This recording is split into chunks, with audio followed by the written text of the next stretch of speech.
আজকে বিজ্ঞ আদালতে ফ্যাসিস্ট হাসিনার অন্যতম সহযোগী সাবেক বাণিজ্য উপদেষ্টা সালমান এফ রহমান এবং এবং সাবেক আইসিটি মন্ত্রী জোনাদ আহমেদ পলক এবং আরেকজন ইউপি চেয়ার মেম্বার তারা মিয়া, তাদের 3 জনের বিরুদ্ধে তদন্তকারী কর্মকর্তা নিউ মার্কেট থানায় একটি হত্যা প্রচেষ্টা মামলায় 10 দিনের রিমান্ড প্রার্থনা করেন। বিজ্ঞ আদালত উভয় পক্ষের বক্তব্য শোনার পর সালমান এফ রহমান এবং পলক তারা মিয়ার বিরুদ্ধে 4 দিনের রিমান্ড মঞ্জুর করেন। এছাড়াও আরও ঢাকার বিভিন্ন থানায় বিভিন্ন হত্যা মামলা এবং হত্যা প্রচেষ্টা মামলায় সাবেক আলোচিত বিচারপতি যারা শামসুদ্দিন চৌধুরী মানিক এবং জোনাদ আহমেদ পলক, সাবেক অবৈধ শিক্ষামন্ত্রী দীপু মনি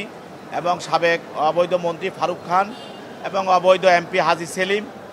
এবং অবৈধ বিতর্কিত আইনমন্ত্রী আনিসুল হক এবং হাজী সেলিমের ছেলে সাবেক অবৈধ এমপি সোলায়মান সেলিম,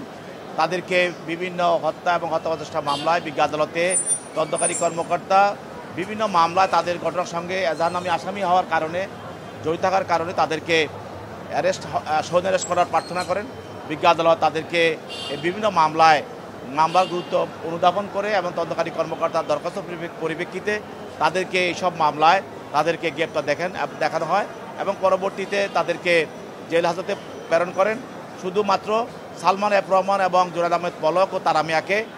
তদন্তকারী কর্মকর্তার হেফাজতে প্রদান করেন অতিরিক্ত তাদেরকে ফার্দার জিজ্ঞাসাবাদ করার জন্য। ঢালাইয়ে দৃঢ়তা, নির্মাণে নিশ্চয়তা, প্রিমিয়ার সিমেন্ট, ঢালাইয়ের রাজা।